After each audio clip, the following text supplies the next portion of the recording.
I'm Steve Rodgers. I am a band director and general music teacher.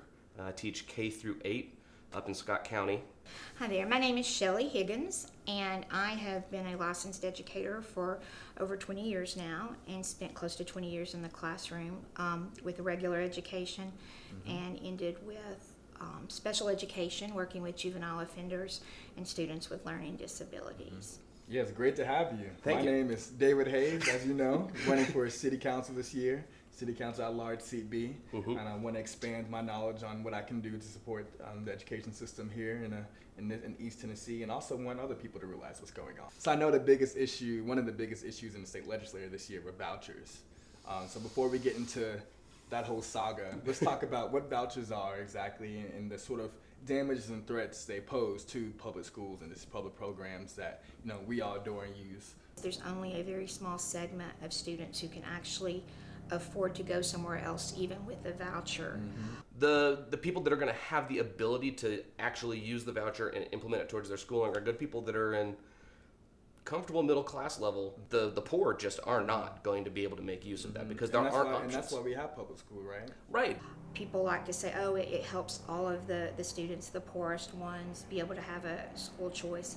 But in reality, that's not what I've seen, because those are students who usually don't have transportation beyond the public school bus, so they don't have access to transportation to attend these private schools. Now, so what do you see as the connection between education and gentrification in the city? And what we've seen sometimes is like a charter school will move into an area, it'll starve the public area communities, starve the public schools, and so people that are the gentrified, individuals moving in will just send their kids to charter schools instead of the public schools. Like a charter school will enable gentrification. There's another kind of law that's obscure. It's a federal law, actually. It's called the New Market Tax Credit. A gentrifier in that kind of zone area, low-income zone area is what they've said, is can double their profit in 7 years. All of that kind of goes hand in hand with this displacing lower income, poor communities and communities of color.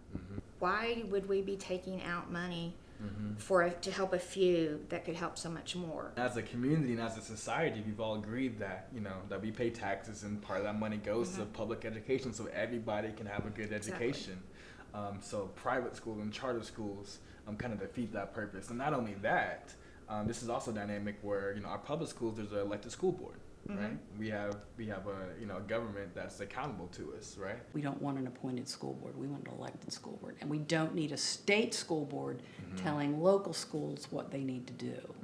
Do you have any more suggestions for me as far as when I get on city council, what are the things I should be advocating for when it comes to our public schools? What I would love to see is an expansion of resources for community schools. I think we need more community school models in the city. Ultimately, is the thing that you're doing improving the quality of life so that when the kid gets out of my school or any of my colleagues' schools, is that kid going to go home to a community where they can continue learning and growing?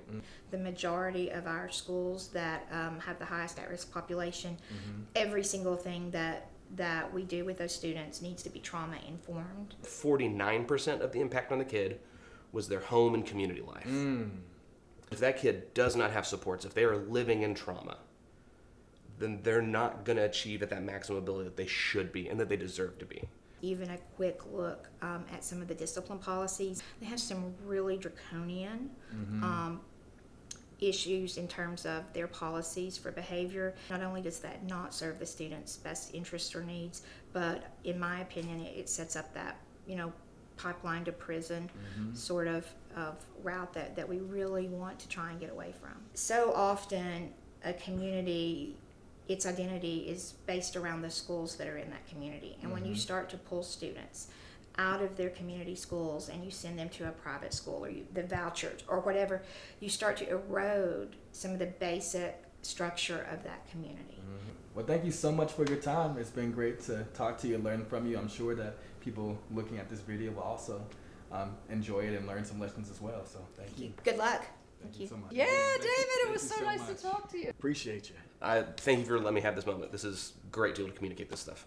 Of course. Vote for a Knoxville for all and vote for David Hayes. Early voting is through October 31st, and Election Day is November 5th.